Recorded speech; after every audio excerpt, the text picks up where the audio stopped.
I feel good today. Today's obviously day one of the blast. I sent off my blood work this morning. Poked my finger. Yeah. Had a terrible sleep, as always. So what's new? Yeah. Sent the blood work off.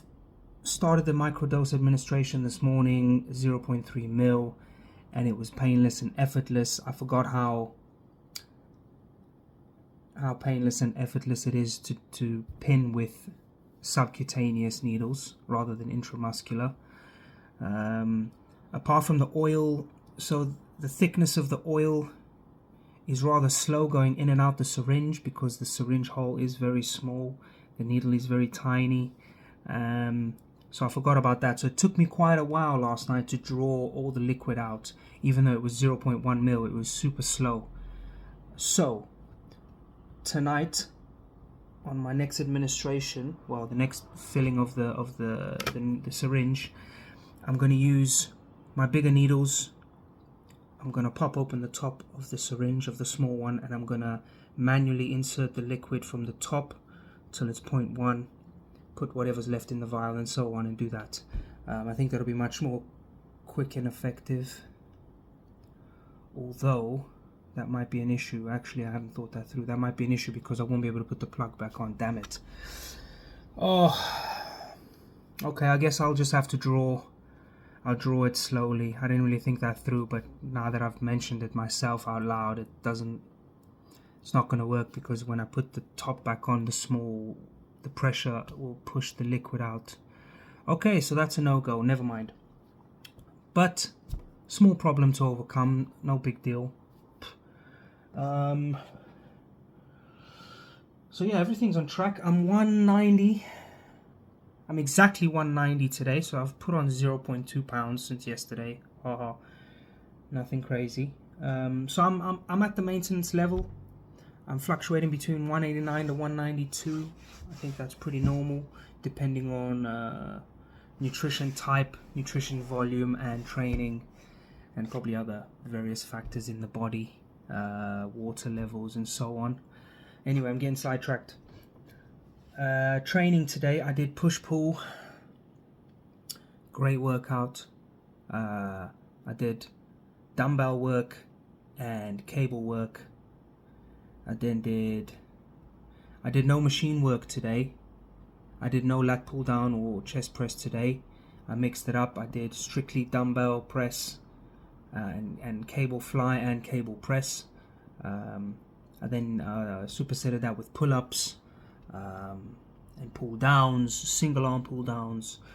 Also did a lot of pull-ups today. Reverse grip pull-ups, weighted pull-ups, body weight pull-ups, fat grips included. Did barbell rows, and that was it. Yeah, barbell rows, a lot of pull-ups, dumbbell press, and fly work, and cable machine work, cable press work. And yeah, training was great. I felt good, and yeah, that's it on that front.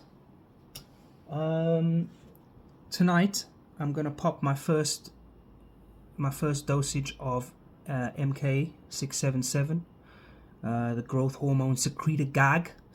The pills are in bigger millage than I would like them to be, but whatever, I'll give it a go. I've got my blood glucose machine on standby, which I will read over tonight and learn how to use, so that tomorrow morning I can check my blood sugar levels when I wake up. I hope it helps me sleep. It's either going to be one or the other. I'm going to get either really good sleep, or I'm going to wake up hungry and it's going to ruin my night. This tonight will determine whether or not I'm gonna stay on it for 4 weeks at least. I want to see how it goes. Obviously, I'm going to track my blood glucose every morning. I've got a blood glucose disposal agent here ready to go. I'm going to incorporate carbohydrates for breakfast. I'm going to start eating oats again, and I've got my dextrose carbohydrate powder as well. which I will be including in the mornings. So I'm looking at 45 plus 90 to 100 grams of carbs for breakfast, and yeah, monitor my blood glucose daily, because the last thing I want is to become diabetic, obviously. Who wants to do that, intentionally self-diagnose themselves as a diabetic and self-administer type 2 diabetes, which is not the goal here, obviously. It's going to promote skin, hair and nails, apparently, help with sleep, and obviously shoot up my my growth hormone through the ghrelin receptor, hence the hunger. So yeah, tonight it's a 25 milligram dose, so we'll see. I will test it tonight. If I sleep right through and wake up fresh, then I know my body responds really well to it, and that's one benefit.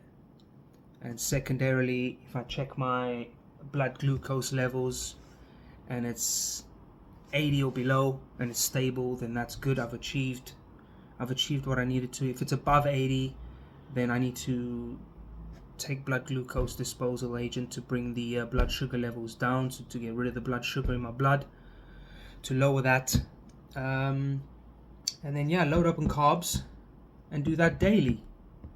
Obviously it's just a precaution. The disposal agent is there to flush the sugar out of my blood, but if it's stable every day on 25 milligrams, this is the thing, I should have ordered a lower dose of milligram for the MK, but I did order it quite a while ago last year, so I don't quite remember why. I'm under the impression that it was probably out of stock, and that was the only one in stock, the 25 milligram doses. So yeah, probably that. And I can't cut them in half because they're the squishy tablets, you know, with the powder inside them, where it's a cap where you can spin open.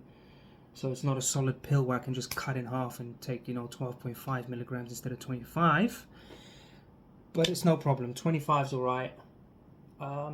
Yeah, I'm looking forward to that, because I haven't had a good night's sleep in over a year. So yeah, and I love sleep. I get up to go to the toilet like 3 to 5 times a night. It really doesn't help. And I'm not talking like going for a liter of wee. I'm going for a little bit of wee. Like my body wakes me up and my bladder says, hey, you need to go release this, even though it's like this much, you know, and the body's like, hey man, you need to go wee, you son of a bitch. So yeah, I'm looking forward to that. Again, if I wake up feeling like ass and feeling hungry, I'm nipping it in the bud straight away. It's not worth it.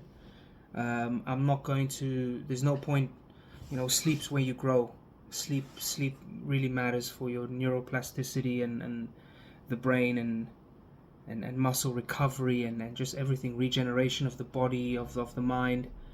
So I'm not prepared to sacrifice that, what little sleep I get already, for growth hormone increases. It's not, the trade-off is not worth it for me, plus a host of other side effects which could potentially include the type 2 diabetes, but that's if it goes untreated for a long time. Let's say for 6 months you're doing MK straight, not checking your blood glucose, not managing your carbohydrate intake, not using a dispersal agent, then yeah, you know, that's what'll happen. But after one administration tonight, it shouldn't be too bad. If I do wake up you know, hungry, I'll do what I can to satiate my hunger, go back to sleep. When I wake up in the morning, I'm going to test my blood glucose levels, and if they're, regardless, I think whether they're stable or high, if they're high, obviously I'm going to disperse the blood sugar with the agent. But if they're stable, if my blood sugar is stable, you know, and it's at a good serum concentration, I'm still going to stop. I'm not, like, you know, I'm not sacrificing sleep. for some fucking growth hormone. No, I've been wanting to sleep for a long time, hence my appointment with a urologist in a couple weeks time. What was it, the 27th? So around 3 weeks time. I need to go check my bladder, I need a full checkup, and I'm willing to pay whatever for that. I don't even care, because I haven't had good night's sleep since I quit drugs. So yeah, last thing I want is for him to say, maybe you should take cannabis, THC, before bed, because that'll help you sleep. If that's the case, then I'll have to consider that. But I will be administering that in a pure oil form with a vape. I will not be using tobacco ever again. I am nicotine free after 10 years. I'm not ever jumping back on nicotine, especially through the administering it through the inhalation of the lungs. I'm not doing that. No, thank you. After all that struggle, I remember what it was like trying to come off and using patches and the vape and stuff like that. So it was really tough. The first 5 days were very, very hard for me. So yeah, that's a big achievement in my life, and I pat myself on the back for being able to do that and finally saying enough's enough. So yeah, I don't see the point in ever doing that again and just letting myself down. So yeah, that's the plan. I need to check my blood pressure. It's been I think it's been like a week since I've checked my blood pressure, but the last time I checked it, it was great. It was spot on, perfect, even after 18 weeks of administering boldenone and Primo and some testosterone. My blood pressure was great. It was good. Nothing crazy. It never shot above 120, to be honest. So yeah, I think once it was 125, but yeah, I think that was just after I ate, so maybe everything, insulin and all the other shit was up. So yeah, that's it. And yeah, I'm gonna update you tomorrow with regards to the growth hormone secretagogue, and let you know if I had a good night's sleep or a terrible night's sleep, and I'll update you on my blood sugar levels as well tomorrow. Alright, that's it. Bye.